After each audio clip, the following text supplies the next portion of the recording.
Snow fell softly across the Ardennes that December morning in 1944, blanketing the Belgian village of Lanzerath beneath a silence that felt almost sacred. In that silence, 18 young Americans from the 99th Infantry Division adjusted their rifles, checked the sights of their M1 Garands, and wondered why the forest suddenly felt so still. None of them knew that within the hour, more than 500 men from Hitler's elite Fallschirmjäger paratroopers and SS Panzer units would emerge from the trees ahead. The greatest German offensive of the Western Front, the Battle of the Bulge, was about to begin, and these 18 soldiers were directly in its path. They were an unlikely group to stand against such odds. Most were barely 20. Their commander, Lieutenant Lyle Bouck Jr., was just 21 himself. They had been trained for reconnaissance, not pitched battle. Yet in the confusion of the German breakout, Bouck's platoon found itself holding a narrow ridge line overlooking the road from Regiment to Lanzerath, a natural choke point that neither side yet recognized as vital. The air that morning was bitter and thin. Frost crept along every branch, engines coughed in the cold. Somewhere in the distance, artillery rumbled, a faint thunder under the earth. The men of the 394th Intelligence and Reconnaissance Platoon had been awake since dawn, scanning the misted valleys below their position.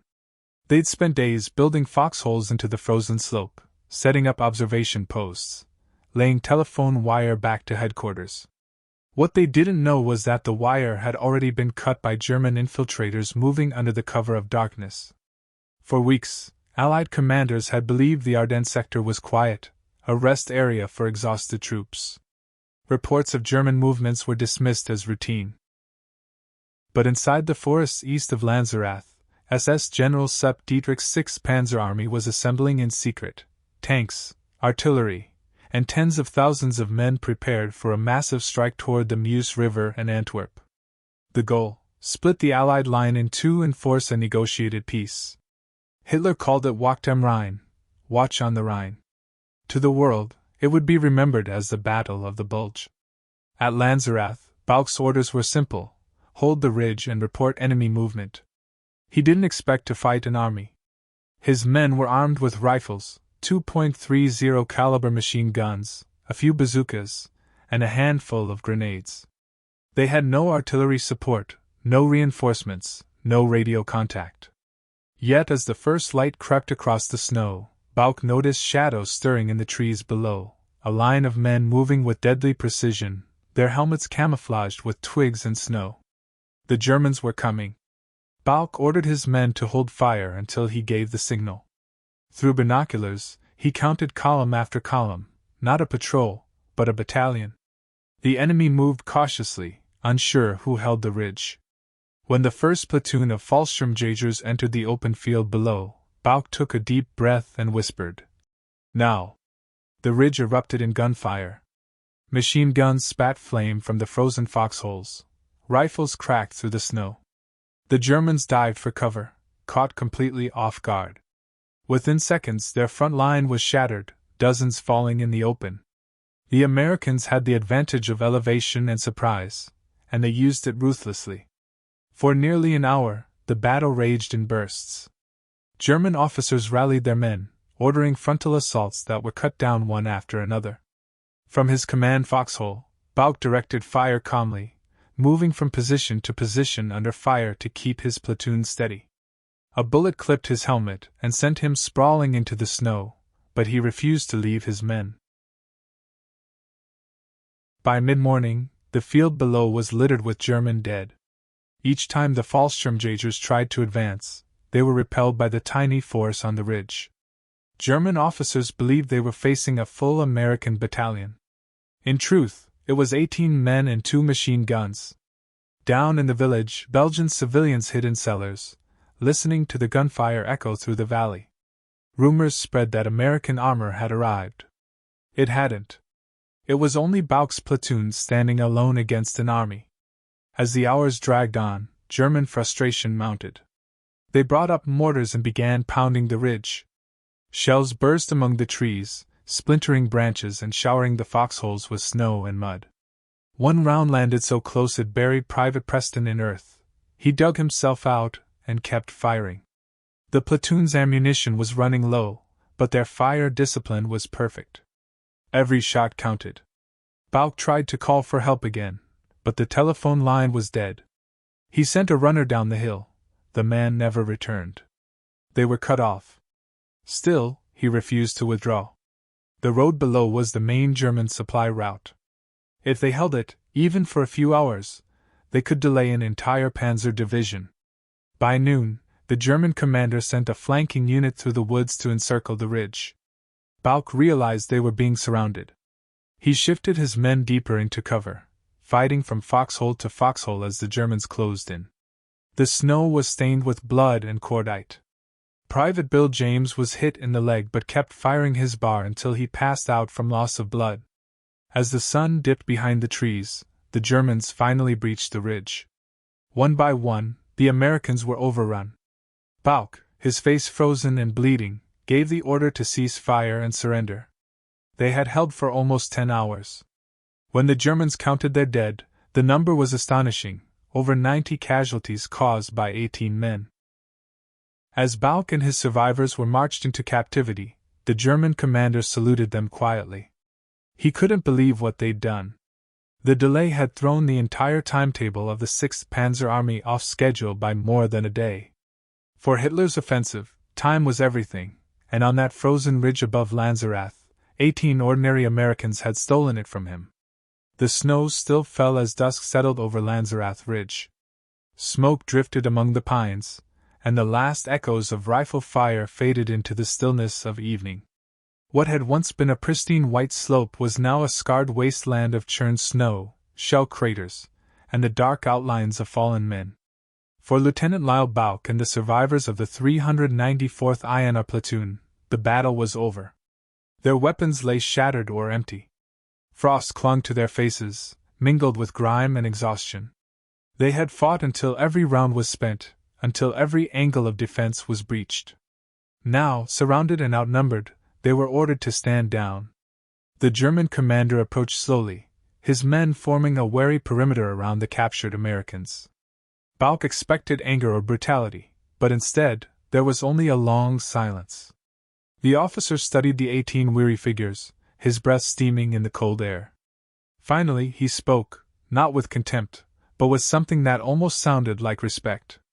"You fought well," he said in halting English. Then he turned and gave an order to his men. "Behandle sie gut." Treat them well. The Americans were stunned. In that moment, the fog of war lifted briefly, revealing the strange humanity that sometimes flickers even between enemies. The prisoners were marched through the snow toward Lanzerath village. Civilians peered from windows as the once invisible American scouts, who had defended the ridge all day, were led away in defeat. Bouck walked with his head held high. His men, though beaten, were alive. They had held an army at bay for nearly 10 hours, long enough for the rest of the 99th Division to brace for the oncoming storm. Behind them, the Germans moved forward, slower now, cautious. Their timetable was broken. They had lost the precious daylight needed to reach key crossroads deeper in Belgium. Because of the defense at Lanzerath, the elite SS units of Kampfgruppe Peiper were forced to divert, snarled behind endless columns of vehicles trying to advance through a single congested route. The ripple of that delay would echo for days across the entire German offensive. But Bouck and his men didn't know that. They were cold, hungry, and uncertain of what awaited them. They were taken to a stone barn on the outskirts of the village, a temporary holding area for prisoners. The Germans offered little food, only frozen bread and thin soup. One by one, the Americans fell asleep on the straw floor, too exhausted to think. When dawn came, they were loaded onto trucks and transported deeper into German lines.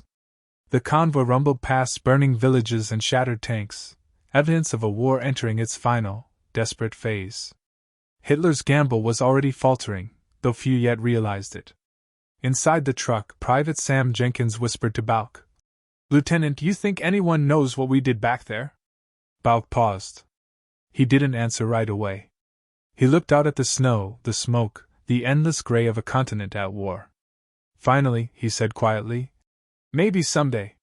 For months, the men endured captivity in a series of POW camps. Food was scarce, conditions brutal. Some of them nearly froze to death during forced marches through Germany, as the Reich collapsed. But what haunted them most was the thought that no one knew that their stand on the ridge would vanish into history like so many other forgotten skirmishes. When the war ended in May 1945, the survivors returned home to a country eager to move on. There were parades, medals, and celebrations, but not for them. The defense of Lanzerath Ridge had gone unreported. Higher command never received their final transmissions, never knew the scale of the battle. Their actions had been lost in the chaos of the Bulge. Lyle Bouck resumed civilian life quietly, working as an insurance agent in Missouri. He rarely spoke about the war. His men scattered across the country, building families, chasing normalcy. But every December, when the first snow fell, they remembered the ridge. They remembered the sound of machine guns, the smell of cordite, the frozen stillness before dawn. And they remembered how, for one day, 18 Americans stood against 500 Germans and didn't break. Years passed before the truth began to surface. In the 1960s, military historians researching the Ardennes campaign stumbled upon scattered reports from German archives describing the unexpected resistance near Lanzerath. The descriptions were vivid. Strong American outposts delayed advance for several hours, inflicted heavy casualties. Curious, researchers tracked down the men of the 394th INR Platoon. One by one, the veterans were interviewed, their stories pieced together. The scope of what they had done became clear. Their position, it turned out, had been directly in the path of the First SS Panzer Division, one of the most formidable formations in the German army. By halting them for a single day, Bouck's platoon had bought time for the 2nd and 99th Divisions to establish defensive lines to the north, helping to contain what might otherwise have been a catastrophic breakthrough. Recognition came slowly, but when it came, it was overwhelming. In 1981, 36 years after the battle, Lyle Bouck and his men were finally honored with the Presidential Unit Citation, the highest award that can be given to a U.S. Army unit. Several of the men also received individual decorations for valor. The Army historian who reviewed the case called their stand one of the most extraordinary small unit actions in the history of the American military. When Bouck received the citation, he didn't make a speech. He just smiled and said, "We were doing our job." But those who knew him said he never stopped thinking about the men who hadn't come home, or about the strange twist of fate that had placed them all in that frozen forest at the precise moment history needed them most. Today, the ridge above Lanzerath is quiet again. The foxholes are still there, softened by time, hidden beneath moss and snow. A small stone monument stands at the edge of the village, bearing the names of the 18 men who changed the course of a battle, not by the size of their guns, but by the measure of their resolve. Every year, visitors from around the world come to that spot, where a handful of soldiers once defied an army. The villagers still remember. They speak of the sound of gunfire that rolled across the valley, of the Americans who refused to yield, and of the strange, silent evening when the fighting stopped and snow began to fall again. The Battle of the Bulge would rage on for weeks after Lanzerath. It would claim more than 80,000 Allied casualties before ending in a German defeat. But the seeds of that failure were sown in places like this, in tiny acts of courage that bought time, delayed columns, and fractured the perfect plan of an empire in decline. In every great war, there are stories that echo louder than the guns themselves. Stories not of nations, but of people, young, frightened, resolute, who stand their ground when every instinct tells them to run. The ridge above Lanzerath is one such story. 18 against 500. An impossible stand. And in that impossibility lies the enduring truth of courage itself. In the decades that followed World War II, the name Lanzerath Ridge drifted quietly into obscurity. History had recorded the grand maneuvers of armies, the armored thrusts of divisions, the heroics of generals. But the stories of the small units, those brief, desperate stands fought in remote corners of the Ardennes, were often lost beneath the weight of larger victories. For Lieutenant Lyle Bouck and his men, it was as though the world had moved on. There were no parades, no books, no Hollywood films celebrating their defense. When Bouck spoke of the war, if he spoke of it at all, he described the camaraderie, the cold, the sense of duty, never the medals or the numbers. To him, heroism was never the goal, survival and discipline were. Yet history has a way of finding its truth, often slowly, and through the persistence of those who refuse to let it be forgotten. In the late 1970s, a Belgian military historian named Alexander Beckers, fascinated by the early hours of the Battle of the Bulge, began to investigate why the German timetable had collapsed so dramatically on December 16, 1944. His research led him to Lanzerath, a tiny village marked on his map by nothing more than a thin contour line.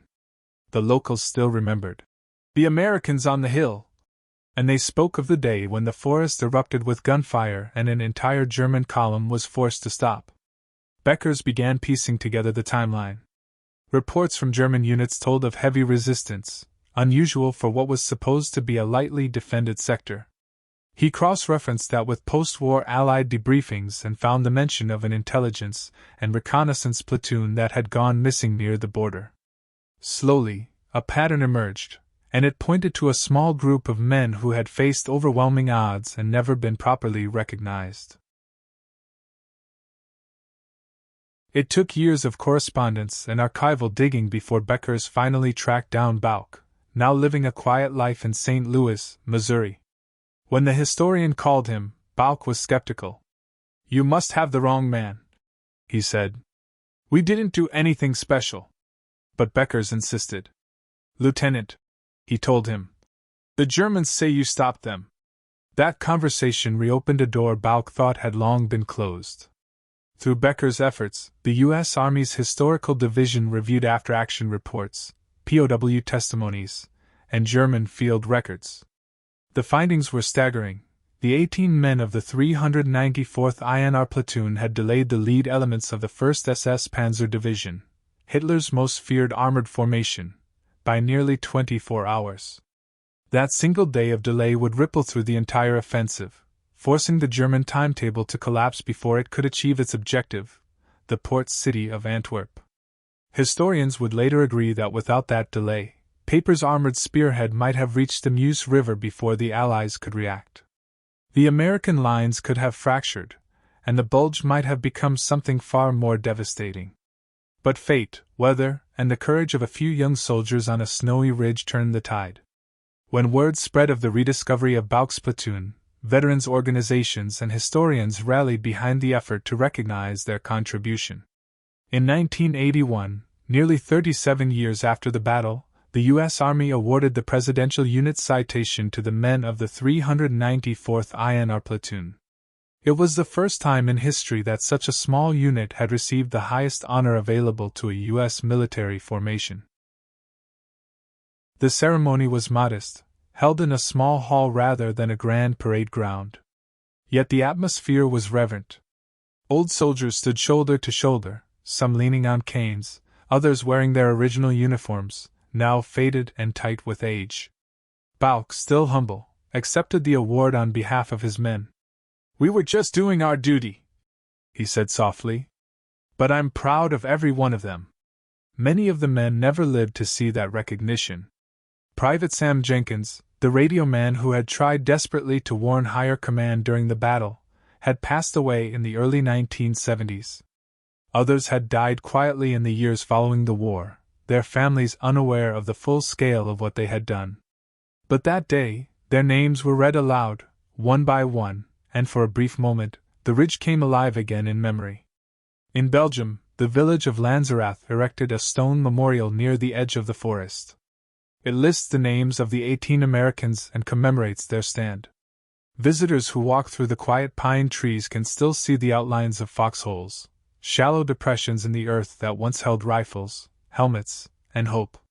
When the wind moves through the branches, it sounds eerily like distant gunfire, echoing across time. The story of Lanzerath Ridge also carries a deeper lesson about the nature of war and the fragility of communication. The platoon's heroics went unrecognized for decades not because their deeds were small, but because war is chaos, a place where information is lost, where courage often disappears in the noise of larger battles. Yet courage remains courage, whether witnessed or not. In the years since, military academies have studied the action at Lanzerath as an example of tactical discipline under extreme pressure. The platoon's use of terrain, their precise fire discipline, and their ability to delay a vastly superior force without heavy weapons has become a model of small unit tactics. Analysts note that their success came not from luck, but from training, trust, and a refusal to panic in the face of the impossible. Each man brought something vital to that frozen battlefield. Sergeant Billy Southard, whose steady marksmanship held the line during the opening hours. Corporal Preston, who moved between foxholes under fire to redistribute ammunition. Private Khalil, who tended to the wounded even as bullets ripped through the trees. Each name tells a story, and each story forms a thread in the tapestry of their shared defiance. As the world moved further from the war, Bouck grew older, but he remained connected to his men. Every few years, the surviving veterans gathered for reunions. They laughed, shared stories, and sometimes fell silent together, remembering. When journalists asked Bouck if he ever considered their stand to be futile, after all, they were captured, and the ridge eventually lost, he would always shake his head. "We didn't lose," he said. "We delayed them. That's all we had to do." And in that single sentence lies the essence of their victory. They had no illusions of glory, no fantasies of medals or fame. They fought because duty demanded it, and because one man's stand, even if unseen, could still alter the course of history. The German troops, realizing the Americans would not yield easily, began probing attacks. Small teams advanced through the snow, crawling forward, using smoke and the terrain for cover. The GIs, cold and exhausted, fired in controlled bursts, each round carefully aimed. They had no artillery support, no radio contact, and little ammunition, yet every German attempt was met with disciplined resistance. By now, the enemy was certain they faced at least a battalion. The precision of the fire, the organization of the defense, it didn't feel like 18 men. It felt like a professional infantry line. To the German officers, this seemed impossible. Surely, no mere reconnaissance platoon could be doing this. But that illusion was exactly what the Americans needed. The Guise positions were spread in a thin arc across the ridge, each foxhole positioned to overlap with the next. The fields of fire were chosen perfectly, a result of skill and instinct. When one rifle fired, another would echo from a different angle, amplifying the illusion of numbers. Snow kicked up, trees splintered, and the advancing Germans faltered again. Hours passed. The sound of battle rolled across the forest, sharp cracks of M1 Garands, the steady chug of a .30 caliber machine gun, and the occasional burst from German MP-40s in reply. But the Americans held. By midday, smoke hung over the ridge like a fog. The men were nearly out of ammunition. A few had been hit, one seriously. Yet none left their posts. Their world had shrunk to that frozen slope, the enemy in front, and the man beside them. Behind the German line, confusion deepened. Reports were inconsistent, first a small patrol, then a company, then possibly an entire regiment. Commanders were furious. The advance schedule was slipping. Every minute mattered. The entire 6th Panzer Army depended on a synchronized timetable, and this nameless resistance was throwing it off. The Germans brought forward machine guns and light mortars. Shells burst above the ridge, shaking the ground, showering snow and dirt. The GIs pressed lower, clutching their rifles. When the shelling stopped, the Germans attacked again, hundreds strong, moving in a coordinated sweep. It was the largest assault yet. The Americans opened fire, their weapons flashing in the dim light. Bullets struck trees, snapped branches, tore through snow. The machine gun jammed. A man cleared it under fire. Another shouted for more ammo, none left. They scavenged what they could from the wounded. Then came the hand grenades, German stick grenades arcing through the air, thudding into the snow before exploding. The shockwaves rattled the men's skulls. But still they fired back. Hour after hour, the Germans tried to break the line. And hour after hour, they failed. By late afternoon, the Americans had accomplished something extraordinary. They had delayed the advance of 500 elite paratroopers and SS troops for nearly an entire day. The enemy's timetable was in ruins. Only when ammunition was nearly gone, and with wounded piling up, did the Americans face the truth: there would be no relief. No backup. No resupply. They had fought the battle to its end. Sparks ordered a withdrawal to a fallback position. They crawled through the snow, dragging the wounded. But as they moved, they realized the Germans had flanked them. Escape was impossible. Surrounded and out of bullets, the last few defenders were captured as darkness fell. The battle was over. The Germans, upon discovering their opponent's true strength, were stunned. 18 men. That was all. They had held back 500. Even German officers admitted admiration. Their progress had been halted for an entire day, a delay that rippled through the offensive, forcing other units to wait and losing precious hours of daylight. The Americans were marched into captivity, exhausted, frostbitten, and bruised, but unbroken. When the full story reached Allied command weeks later, disbelief turned to pride. The defense at Lanzerath Ridge, by a reconnaissance platoon of the 99th Infantry Division, became one of the most extraordinary small unit actions of the entire war. It was an act of courage that rewrote military textbooks. Night fell upon Lanzerath Ridge in eerie silence. The snow glowed faintly under the pale moonlight, and the once shattered forest stood still, a graveyard of splintered trees and fallen men. The battle that had raged for nearly a day was now over. The gunfire had stopped. The smoke drifted slowly upward, fading into the cold night air. The remaining American soldiers, frostbitten, wounded, and utterly drained, were rounded up by German troops. Their faces were blackened with soot and dirt, their eyes hollow with exhaustion. Yet, even as prisoners, there was a quiet defiance in their expressions. They had done what no one could have imagined. The Germans who captured them were silent too. They looked upon these men, barely a platoon, and realized the magnitude of what they had faced. One officer, stunned, reportedly asked, "Is this all of you?" Sparks, weary but proud, simply nodded. The German soldiers, even among the SS, showed an unspoken respect. They offered water, bandaged wounds, and murmured quiet words of admiration. The arrogance of the morning, when they thought the ridge would be taken in minutes, had turned to disbelief. For these 18 Americans, the ordeal was not over. They were marched through the bitter cold toward German lines, guarded by the very men they had held off. Some stumbled, their boots soaked and frozen. A few collapsed from exhaustion. Yet, in their hearts, they knew they had achieved something remarkable. They hadn't just delayed an advance. They had disrupted the entire timetable of the German offensive in that sector. That single day of resistance meant that the German 6th Panzer Army, already pressed for time, would have to reorganize and move cautiously. Their carefully crafted schedule unraveled. By the time they resumed their assault in force, the element of surprise was fading. It was a microscopic action in the scale of the war, but it had strategic consequences. When news of the Lanzerath stand reached American intelligence weeks later, disbelief rippled through headquarters. Reports were scattered and incomplete. The initial assumption was that a reinforced company had held off the Germans. When the true details emerged, that only 18 men had fought, officers struggled to comprehend it. The platoon, part of the 99th Infantry Division's Intelligence and Reconnaissance Unit, had performed their role with near-superhuman resolve. Their training, discipline, and courage had magnified their numbers tenfold. Each man had contributed in his own way. Sergeant George Redmond had coordinated fire despite injuries.